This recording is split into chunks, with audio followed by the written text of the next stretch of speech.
গণপরিবহনে উপেক্ষিত করোনা রোধে সরকারি নির্দেশনা, কোয়ারেন্টিনে নেওয়া হচ্ছে ইউরোপ ফেরত যাত্রীদের, নিয়ন্ত্রণের বাইরে হাটবাজারের পরিস্থিতি। প্রয়োজনীয় কাগজপত্র দিয়েও জামানতবিহীন ঋণ পাচ্ছেন না অনেকে উদ্যোক্তা। নতুন করে ৫০০ কোটি টাকার তহবিল গঠনের সিদ্ধান্ত, ব্যবস্থাপনায় স্বচ্ছতা নিশ্চিতের পরামর্শ। পদ্মা সেতুর রেল স্ল্যাব বসানোর কাজ প্রায় ৭৫% শেষ, দ্রুত গতিতে এগিয়ে চলছে রেল সংযোগের কাজ। পুরো প্রকল্প শেষ হবে ২০২৪ সালে। ইলিশ শিকারে নিষেধাজ্ঞা চললেও কোনোভাবেই বন্ধ করা যাচ্ছে না জাটকা নিধন। মুন্সিগঞ্জে ৬,০০০ কেজি জব্দ, নিম্ন আয়ের মানুষের মাঝে বিতরণ। এবং লাভজনক হওয়ায় দেশের তৃতীয় অঞ্চল হিসেবে পঞ্চগড়ে বাড়ছে চা চাষ, জায়গা করে নিচ্ছে বিশ্ববাজারে। চলতি মৌসুমে ১ কোটি কেজি উৎপাদনের লক্ষ্যমাত্রা।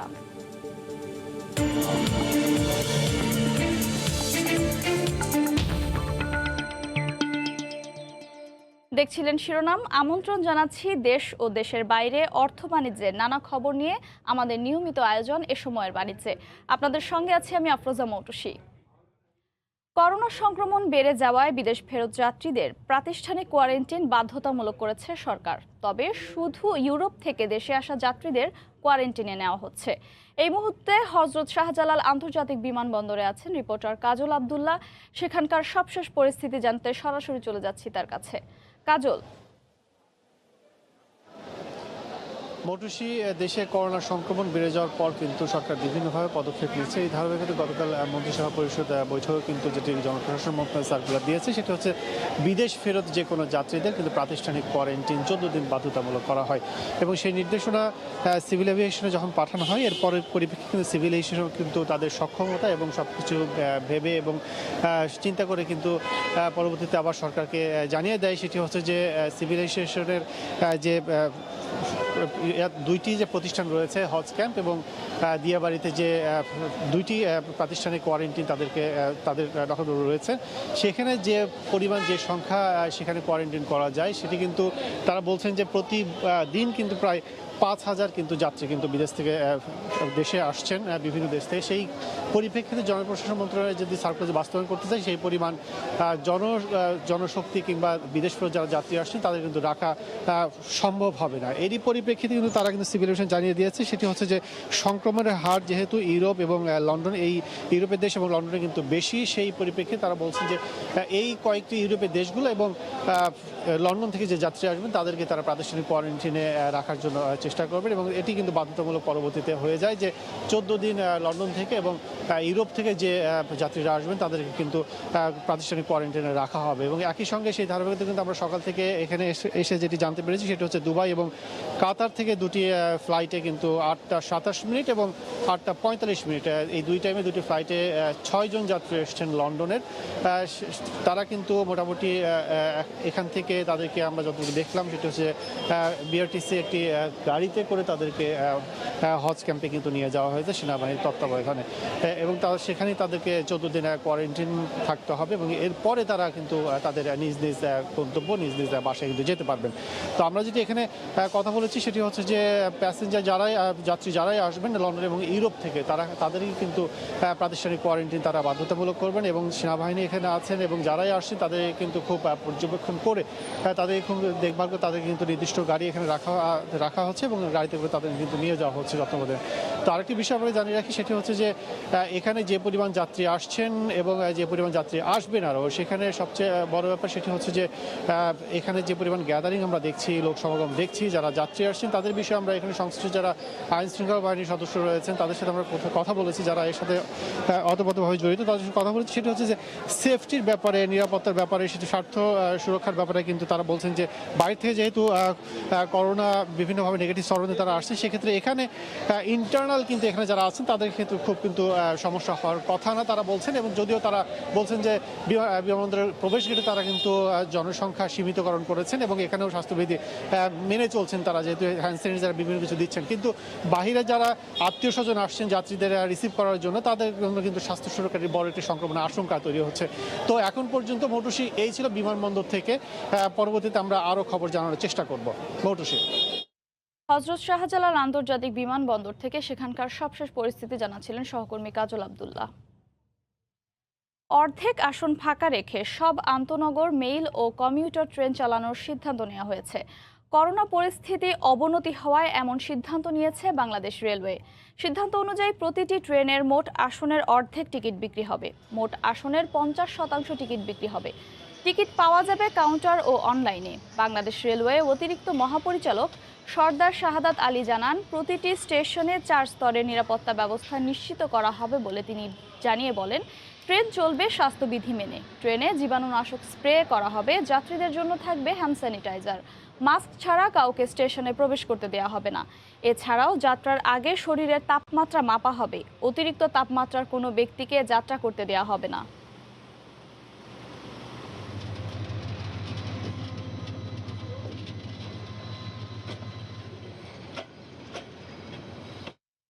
ব্যাংকিং খাত থেকে জামানতবিহীন ঋণ দেওয়ার কথা থাকলেও অনেক ক্ষেত্রেই পান না উদ্যোক্তারা।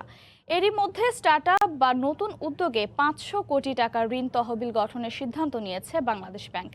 তবে শর্ত ও ঋণ ব্যবস্থাপনায় স্বচ্ছতা নিশ্চিতের পরামর্শ অর্থনীতিবিদদের। ঋণ ছাড়ের শর্ত সহজ করার দাবি উদ্যোক্তাদের।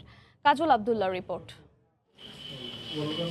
উদ্যোক্তা মানেই কোনো কাজ শুরু করে প্রতিষ্ঠিত হয়ে সমাজ ও অর্থনীতির চাকায় গতি আনা। তাদের সহায়তায় অনেক ক্ষেত্রেই বাংলাদেশ ব্যাংকের নির্দেশনা থাকে জামানতবিহীন ঋণের, কিন্তু অনেকেই প্রয়োজনীয় কাগজপত্র দিয়েও পান না এ সুবিধা। নতুন করে স্টার্টআপ খাতে 500 কোটি টাকার এমন ঋণের যোগান দেবে বাংলাদেশ ব্যাংক। সম্প্রতি কেন্দ্রীয় ব্যাংকের বোর্ড সভায় এ সিদ্ধান্ত নেওয়া হয়েছে। জামানতবিহীন এর ঋণ তহবিলের মধ্যে 50 কোটি টাকা পাবে নারী উদ্যোক্তারা। আইসিডি হতে পারে অন্য সেক্টরেও কিছু হতে পারে। তাদেরকে কোনো জামানত লাগবে না। তারা যে সমস্ত আছে, তাদের যে সার্টিফিকেটগুলো আছে, ওই সার্টিফিকেটগুলো জমা রেখে ব্যাংকের মাধ্যমে তারা লোনটা পাবে। কেন্দ্রীয় ব্যাংকের এমন উদ্যোগ ফলপ্রসূ করতে তদারকির পাশাপাশি কার্যক্রম শুরুর আগে শর্ত ও ঋণ কাঠামো স্পষ্ট করার তাগিদ অর্থনীতিবিদদের। যে বরাদ্দটি দেয়া হচ্ছে, সেই বরাদ্দের সাথে সাথে ব্যাংকগুলোর মাধ্যমে কিভাবে এটা বাস্তবায়ন হবে, যারা সম্ভাব্য উদ্যোক্তা তারা কোন শর্তে এগুলো পাবেন, সেটা খুব সুস্পষ্ট হওয়া দরকার এবং সেই সাথে সাথে একটা মনিটরিং এবং ইভালুয়েশনও থাকা দরকার। এদিকে ঋণ নিতে আগ্রহীদের তিক্ত অভিজ্ঞতা বলছে, কাগজের নির্দেশনা আর ব্যাংকগুলোর ঋণ ছাড়ের বাস্তবতা অনেকটাই ভিন্ন। এক্ষেত্রে ব্যাংকের শর্তে থাকতে হবে শিথিলতা। 2021 সালে চলছে, এখনো পর্যন্ত আমি কোনো লোন নিয়ে আমি কোনো বিজনেসে একটা টাকা আমি ইনভেস্ট করতে পারিনি। ঢাকাতে নিজের ফ্ল্যাটে থাকি, পজিশন কিনে মার্কেটে দোকান করছি। আমাদের মতো মানুষের যদি এই অবস্থা হয়, তাহলে যারা ছোট নতুন উদ্যোক্তার সামনে আসছে তাদের কি হবে? ব্যাংকের সদিচ্ছা এবং কাগজপত্রের শিথিলতা, এই সিস্টেমের শিথিলতা আনতে হবে। এই দুইটা সেগমেন্ট যখন এক হবে তখনই আসলে পসিবল। স্টার্টআপের ঋণ ছাড়ে যেন কোনো ধরনের অনিয়ম না হয়, বাংলাদেশ ব্যাংকের কঠোর নজরদারির দাবি সংশ্লিষ্টদের। কাজল আব্দুল্লাহ, সময় সংবাদ, ঢাকা। পদ্মা সেতুর রেল স্ল্যাব বসানোর কাজ শেষ হয়েছে প্রায় 75 ভাগ। এছাড়া ঢাকা থেকে মাওয়া, মাওয়া থেকে ভাঙ্গা আর ভাঙ্গা থেকে যশোর পর্যন্ত রেল সংযোগের কাজ এগিয়ে চলছে দ্রুত গতিতে। ফেব্রুয়ারি পর্যন্ত প্রকল্পের ভৌত ও আর্থিক অগ্রগতি 39%। আসছে বছর জুনেই সড়কের সঙ্গে পদ্মা রেল সংযোগ চালু হলেও পুরো প্রকল্পের কাজ শেষ হবে 2024 সালে। সাইফুল ইসলামের ক্যামেরায় রাশেদ লিমনের রিপোর্ট। এই পদ্মা সেতুর পুরো প্রকল্পে সবচেয়ে বেশি জটিলতায় পড়তে হয়েছে এই রেলের অংশের নিয়ে। তবে কেটে গেছে সব শঙ্কার মেঘ। স্বপ্ন এখন ধরা দিচ্ছে বাস্তবের সীমারেখায়। পদ্মায় চলছে স্বপ্ন বোনার কাজ। উপরতলায় রোড স্ল্যাব আর নিচে চলছে স্ট্রিঙ্গার বা রেল স্ল্যাব বসানোর কাজ। 2959টি ডেকের মধ্যে প্রায় 75 ভাগের বেশি, অর্থাৎ 2300-এরও বেশি স্ট্রিঙ্গার বসে গেছে। কাজের এই গতি ব্যাহত না হলে 6 মাসের আগেই শেষ হবে এই অংশের কাজ। রেলওয়ে ডেক 2959টি, এর মধ্যে 2300টি বসানো হয়ে গেছে। এখানে কাজের অগ্রগতি 75 ভাগ। সব মিলিয়ে মূল সেতু এবং নদী শাসনের কাজ যদি আমরা হিসাব করি, 80 ভাগ কাজ সমাপ্ত হয়ে গেছে। তবে সেতুর সঙ্গে এপার ওপার সংযোগের লাইনের কাজটি করছে রেলওয়ে কর্তৃপক্ষ। সেক্ষেত্রে ঢাকা থেকে মাওয়া অংশের নির্মাণ কাজের অগ্রগতির দিকে দেখলে দেখা যায়, বাঁধের কাজ 16.88 কিলোমিটারের মধ্যে শেষ হয়েছে 7.63 কিলোমিটার। মেজর ব্রিজ 15টির মধ্যে 9টির কাজই শেষ। কালভার্ট বা আন্ডারপাস 14টি শেষ। বক্স গার্ডার সেগমেন্টের অগ্রগতি 59.92%। ঢাকা থেকে মাওয়া কিংবা জাজিরা থেকে ভাঙা চলতে চলতে চোখে পড়বে এমন মহাযজ্ঞ। মাওয়া ভাঙা অংশের বাঁধ হয়েছে 50.04%। 12টি মেজর ব্রিজের মধ্যে 11টি শেষ হয়েছে। এখানে বক্স গার্ডারের সেকশনের কাজও প্রায় শেষ। আবার ভাঙা যশোর সেকশনে রেললাইন নির্মাণ কাজের অগ্রগতির দিকে তাকালে দেখা যায় 85.70 কিলোমিটারের মধ্যে 68.30 কিলোমিটারের কাজ শেষ। রেলের মেজর ব্রিজ 31টির মধ্যে 19টির কাজ শেষ, আর 148টি আন্ডারপাসের মধ্যে 22টির কাজই শেষ। যেহেতু ভাঙ্গা থেকে রেল লাইন আমাদের আছেই, সেজন্য আমরা বলেছি যে এইটাকে তোমরা একটু প্রায়োরিটি দিলে, এইটার সঙ্গে যদি আমরা পদ্মাটা হলে আমরা মনে করি আমাদের একটা বড় অ্যাচিভমেন্ট। এইটা যদি হয়ে যায় তাহলে সেকেন্ড ফেজে তুমি ঢাকার থেকে আমাকে মাওয়া কানেক্ট করে দাও। সব ঠিকঠাক থাকলে একই সময়ে সেতু আর রেল লাইন চালু হলেও রেলের শতভাগ কাজ শেষ হবে 2024 সালের জুনে। রাশেদ লিমন, সময় সংবাদ, মুন্সিগঞ্জ। পটুয়াখালীর পায়রা তাপবিদ্যুৎ কেন্দ্র বাণিজ্যিকভাবে 1 বছর আগে বিদ্যুৎ উৎপাদন শুরু করলেও সঞ্চালন লাইনের নির্মাণ কাজ শেষ না হওয়ায় জাতীয় গ্রিডে পুরো বিদ্যুৎ সরবরাহ করতে পারছে না। সংশ্লিষ্টরা বলছেন চলতি বছরের মধ্যে সঞ্চালন লাইনের নির্মাণ কাজ শেষ হবে। কর্তৃপক্ষের আশা, শিগগিরই প্রধানমন্ত্রী শেখ হাসিনা এর আনুষ্ঠানিক উদ্বোধন করবেন। সুজন দামের ছবি ও মোহাম্মদ মনির হোসেন বাদুলের তথ্য নিয়ে রিপোর্ট। পটুয়াখালীর পায়রা দেশের বৃহত্তম 1320 মেগাওয়াট কয়লাভিত্তিক তাপ বিদ্যুৎ কেন্দ্র। পুরো বিদ্যুৎ উৎপাদনে সক্ষম হলেও সঞ্চালন লাইনের কাজ শেষ না হওয়ায় গত বছর থেকে মাত্র অর্ধেক সরবরাহ করতে পারছে। বাংলাদেশ চায়না পাওয়ার কোম্পানি লিমিটেড বিদ্যুৎ কেন্দ্রটি নির্মাণ করেছে। 1000 একর জমির উপর নির্মিত তাপ বিদ্যুৎ কেন্দ্রের উৎপাদনের জন্য দৈনিক 13,000 মেট্রিক টন কয়লা ব্যবহার হচ্ছে। প্রয়োজনীয় কয়লা ইন্দোনেশিয়া ও অস্ট্রেলিয়া থেকে সরাসরি বন্দরের নিজস্ব টার্মিনালে ভিড়ছে। তাপবিদ্যুৎ কেন্দ্রটিতে পরিবেশ বান্ধব আলট্রা সুপার ক্রিটিক্যাল টেকনোলজি ব্যবহার করা হয়েছে। গ্রিডের অপ্রতুলতা, টেম্পোরারি সাবস্টেশনের মাধ্যমে আমরা একটা ইউনিটের বিদ্যুৎ প্রবাহিত করতে পারছি এবং আরেকটা ইউনিট সবসময় স্ট্যান্ড বাই আছে। গোপালগঞ্জ থেকে পায়রা বন্দর পর্যন্ত 160 কিলোমিটার সঞ্চালন লাইন নির্মাণ করা হয়। উৎপাদিত 620 মেগাওয়াট বিদ্যুৎ বাণিজ্যিকভাবে দক্ষিণবঙ্গের জাতীয় গ্রিডে যুক্ত হয়েছে। গোপালগঞ্জের যে সাবস্টেশন আছে সেটা 1320 মেগাওয়াট নিতে পারতেছে না। গোপালগঞ্জ থেকে আমিনবাজার সাবস্টেশনে নিয়ে যাবো, সেই লাইনটা এখনও পিজিসি তৈরি করতে পারেনি। এই লাইনটা যখন তৈরি হয়ে যাবে তখন আমরা আমাদের যে সক্ষমতা পুরোটাই আমরা দিতে পারবো। দুটো পাওয়ার প্ল্যান্ট থেকে জাতীয় গ্রিডে বিদ্যুৎ দিতে প্রস্তুত এখন। গত বছরের 8ই ডিসেম্বর আমাদের যে দ্বিতীয় ইউনিটটা সেটাও জাতীয় গ্রিডে বাণিজ্যিকভাবে বিদ্যুৎ দিতে সক্ষম হয়েছে। সো এখন আমরা বলতে পারবো যে আমাদের এই পায়রা 1320 মেগাওয়াট পাওয়ার প্ল্যান্টটা পুরোপুরিভাবেই দুইটা ইউনিট জাতীয় গ্রিডে বিদ্যুৎ দিতে সক্ষম।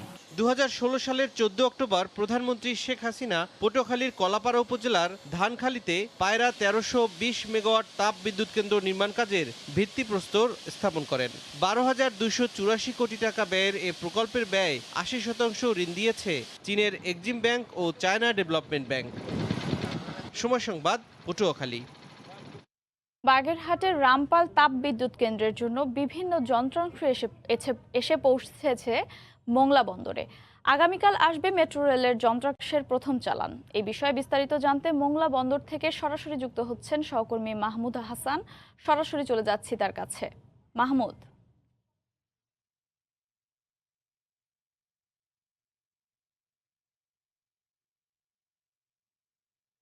এখান থেকে খালাস হওয়ার কথা ছিল, কিন্তু যে কোনো ত্রুটির কারণে আজকের সেই জাহাজটি আসছে না।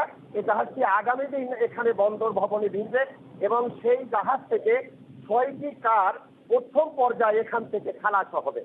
বন্দর কর্তৃপক্ষ এমনটি আমাদেরকে জানিয়েছে যে এই 2022 সালের মধ্যে 138টি মেট্রো রেলের যন্ত্রাংশর কার এখান থেকে খালাস হবে এবং এই মালামাল করা হচ্ছে।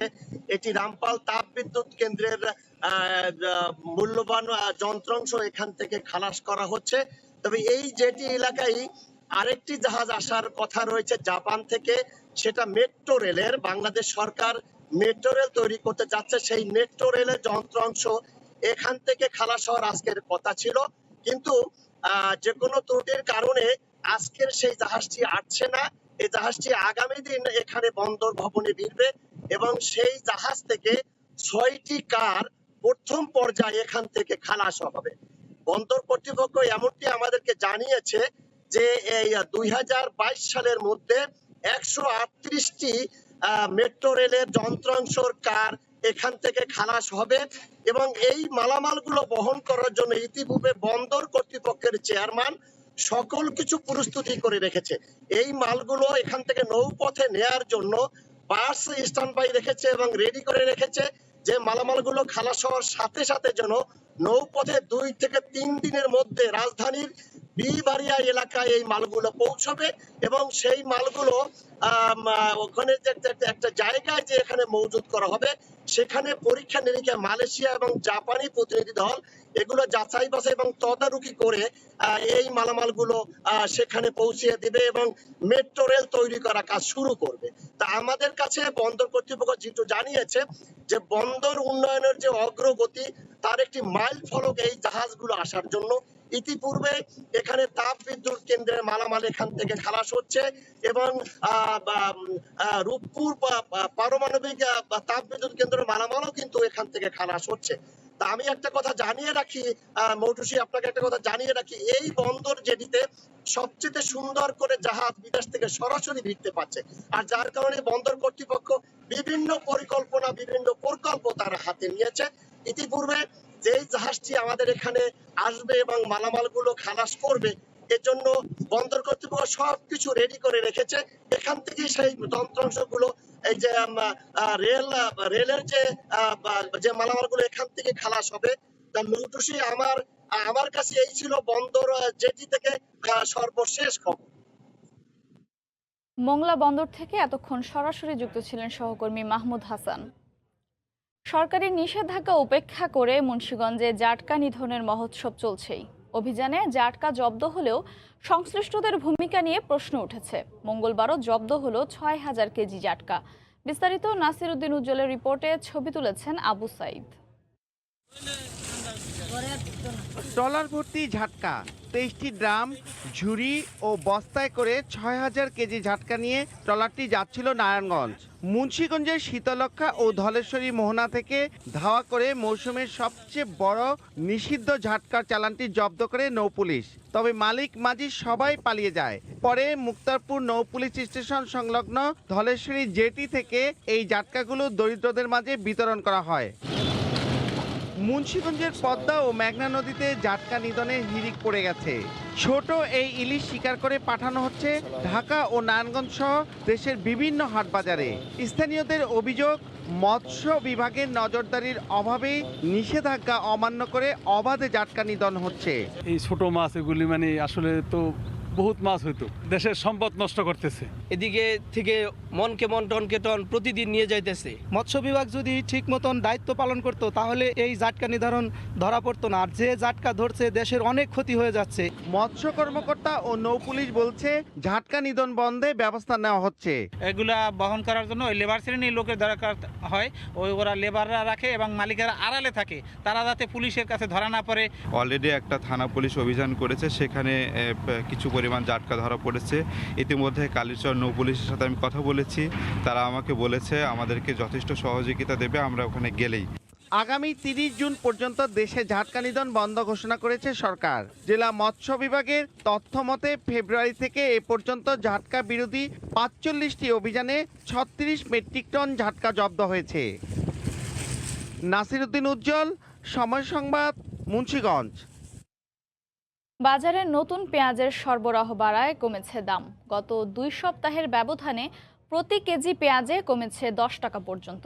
এতে ক্রেতারা খুশি হলেও বিপাকে পড়েছেন প্রান্তিক চাষি ও পাইকাররা। টাঙ্গাইল থেকে কাদির তালুকদারের পাঠানো তথ্য ও রাশেদ খানের ছবি নিয়ে রিপোর্ট। গত বছর রোজার আগে পেঁয়াজের বাজার গরম হয়ে উঠলেও এবছর চিত্র ভিন্ন। হাটে নতুন পেঁয়াজের সরবরাহ বেড়ে যাওয়ায় দর অনেকটাই হাতের নাগালে। পাইকারি বাজারে নতুন পেঁয়াজ বিক্রি হচ্ছে 27 থেকে 28 টাকা কেজি দরে। এতে মন খারাপ চাষিদের। পাশাপাশি রমজান সামনে রেখে বাড়তি লাভের আশায় পেঁয়াজ কিনে রাখায় বিপাকে পড়েছেন পাইকাররা। লোকসানের আশঙ্কা করছেন অনেকে। 2 সপ্তাহ আগে 30-35 ছিল, এই তারপর 2 সপ্তাহ পরে 28-29-30। হাটের থেকে বেশি দাম বিক্রি কিনা লাগতেছে, আর এখানে এসে বিক্রি করা লাগতেছে কম দাম। আরো দাঁড়িয়ে আছে, গাড়ি ভাড়া আছে, নিজের খরচ আছে। মনে করেন এবার মজুত করছিল বলে দাম বাড়বে এবারও, তাই এখন লস যেতে আছে সবারই। 1000 থেকে 1050 টাকা যদি কৃষকের বীজটা বিক্রি করে তাহলে প্রত্যেকটা কৃষকের প্রতি বিঘিতে 15 থেকে 20,000 টাকা ক্ষতিগ্রস্ত হবে। তবে ঊর্ধ্বগতি নিত্যপণ্যের বাজারে পেঁয়াজের দর হাতের নাগালে থাকায় স্বস্তি প্রকাশ করেন সাধারণ ক্রেতারা। 160 টাকা পাল্লা তো আমার কাছে মোটামুটি একটা পর্যায়ে আছে। দাম কমছে শুনলাম, এই জন্য কিনে নিলাম। গত বছরের চেয়ে এবার আমরা অনেক সুস্থিতি আছি। টাঙ্গাইল পার্ক বাজারে পেঁয়াজের শতাধিক আড়তে প্রতিদিন প্রায় 3000 মণ পেঁয়াজ বিক্রি হয়। সময় সংবাদ, টাঙ্গাইল। আবহাওয়া ভালো থাকায় ঠাকুরগাঁওয়ে হাট বাজারে সব ধরনের সবজির সরবরাহ বেড়েছে। তবে পাইকারির চেয়ে খুচরা বাজারে দ্বিগুণ দামে বিক্রি হচ্ছে এসব সবজি। এ অবস্থায় নিয়মিত বাজার মনিটরিংয়ের দাবি ভোক্তাদের। জিয়াউর রহমান বকুলের পাঠানো তথ্য ও ছবি নিয়ে রিপোর্ট। উত্তরের জেলার ঠাকুরগাঁওয়ের কৃষকরা ভোর থেকে জেলার 5 উপজেলা সহ বিভিন্ন প্রান্ত থেকে উৎপাদিত সবজি নিয়ে আসেন জেলা শহরের গোবিন্দনগর সমবায় মার্কেট পাইকারি বাজারে। এসব সবজি সারিবদ্ধ করে সাজানোর পর শুরু হয় বেচাকেনা। মিষ্টি কুমড়া, বাঁধাকপি, বেগুন, আলু, লাউ সহ নানা জাতের সবজি কিনতে ছুটে আসেন স্থানীয় সহ দূর দূরান্তের পাইকার ও ক্রেতারা। আয়ের সঙ্গে ব্যয় যদি সামঞ্জস্য না থাকে আমাদের জন্য কষ্টসাধ্য হয়ে যায়। খুচরা বাজার এবং আড়তের বাজার রাত দিন ডিফারেন্স। আবহাওয়া অনুকূলে থাকায় চলতি মৌসুমে প্রান্তিক চাষিদের সবজি উৎপাদন ভালো হয়েছে, তাই পাইকারি এই বাজারটিতে পর্যাপ্ত পরিমাণে রয়েছে সবজির সরবরাহ।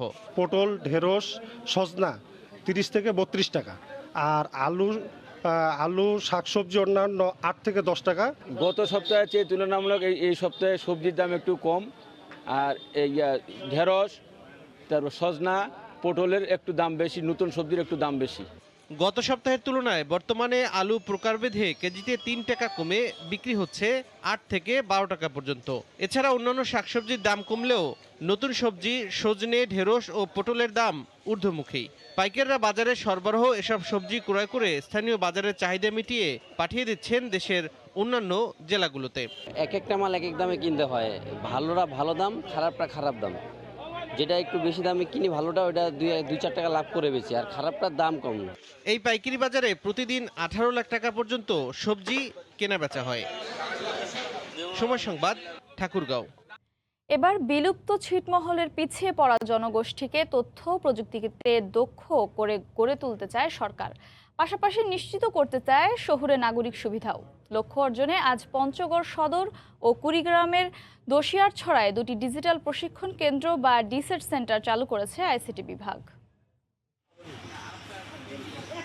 ছিটমহল স্বাধীন রাষ্ট্রের মূল ভূখণ্ডের ভেতরে অন্য একটি স্বাধীন রাষ্ট্রের পরাধীন এলাকা। 2015 সালের আগে ভারত বাংলাদেশের অভ্যন্তরে সর্বমোট 162টি ছিটমহল ছিল এক অসহনীয় মানবিক বিপর্যয়ের প্রতীক হিসেবে।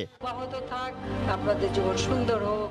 2015 সালের 31 জুলাই মধ্যরাতে আনুষ্ঠানিকভাবে বিলুপ্ত হয় বাংলাদেশ ভারত ছিটমহল। অবকাঠামোগত নানা উন্নয়নের ধারাবাহিকতায় রোববার পঞ্চগড় ও কুড়িগ্রামের 2টি ছিটমহলে চালু হলো digital service and employment training centre ডিসেট। 3000 বর্গফুট আয়তনের জমির ওপর স্থাপিত এই ডিসেট সেন্টারে রয়েছে 20টি কম্পিউটার, যা সংযুক্ত উচ্চগতির ইন্টারনেটে। এই 2টি সেন্টার থেকে আমরা কম্পিউটার প্রশিক্ষণ, ছবি তোলা, ইন্টারনেট ব্রাউজিং, ইমেইলিং, চাকরির তথ্য, কম্পোজ, ব্রিটিশ কাউন্সিলের ইংরেজি শিক্ষা ইত্যাদি ইত্যাদি আমরা সবগুলি পাবো এখানে। ডিসেট সেন্টারের কার্যক্রম ঠিকমতো চলছে কিনা তা তদারকি করার জন্য রয়েছে কেন্দ্রীয় ডিজিটাল প্ল্যাটফর্ম। প্রত্যন্ত অঞ্চলের সাথে রাজধানী ঢাকার যেন কোনো ডিজিটাল ডিভাইড তৈরি না হয়, ডিজিটাল বৈষম্য যেন তৈরি না হয়, তার জন্যই কিন্তু আমরা প্রযুক্তিকে ব্যবহার করছি। ভবিষ্যতে পার্বত্য এলাকা, হাওর, বনাঞ্চল ও চরাঞ্চলে 4 ধরনের আলাদা মডেলের 550 শতাধিক ডিসেট সেন্টার স্থাপনের পরিকল্পনা করা হয়েছে বলে জানিয়েছে তথ্য ও যোগাযোগ প্রযুক্তি বিভাগ। শুভ খান, সময় সংবাদ, ঢাকা। পার্বত্য অঞ্চল ও সিলেটের পর দেশের তৃতীয় চা অঞ্চল হিসেবে জায়গা করে নিয়েছে পঞ্চগড়। চায়ের মান উন্নত হওয়ায় এরই মধ্যে জায়গা করে নিয়েছে আন্তর্জাতিক বাজারে। পঞ্চগড় থেকে আব্দুর রহিমের পাঠানো তথ্য ও ছবি নিয়ে রিপোর্ট।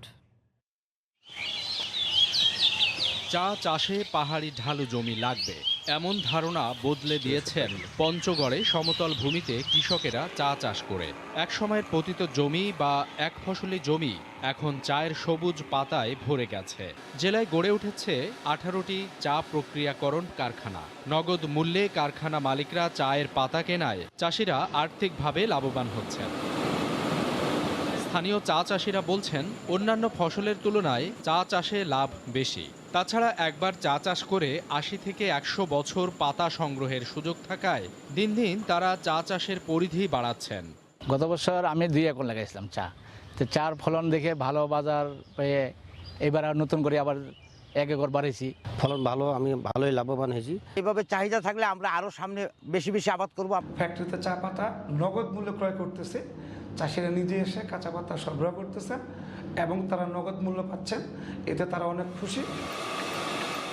স্থানীয় চা বোর্ড বলছে, প্রয়োজনীয় কারিগরি প্রশিক্ষণ সহ অন্যান্য সুযোগ সুবিধা দেয়ায় আগ্রহী হয়ে উঠেছেন চা চাষিরা। চা বোর্ড থেকে তাদেরকে স্বল্প মূল্যে চারা বিতরণ, ক্যামেলিয়া খোলা আকাশ স্কুলের ব্যানারে নিয়মিত প্রশিক্ষণ কর্মশালা এবং 2টি পাতে 1টি করে মোবাইল অ্যাপসের মাধ্যমে সেবা প্রদান অব্যাহত রয়েছে।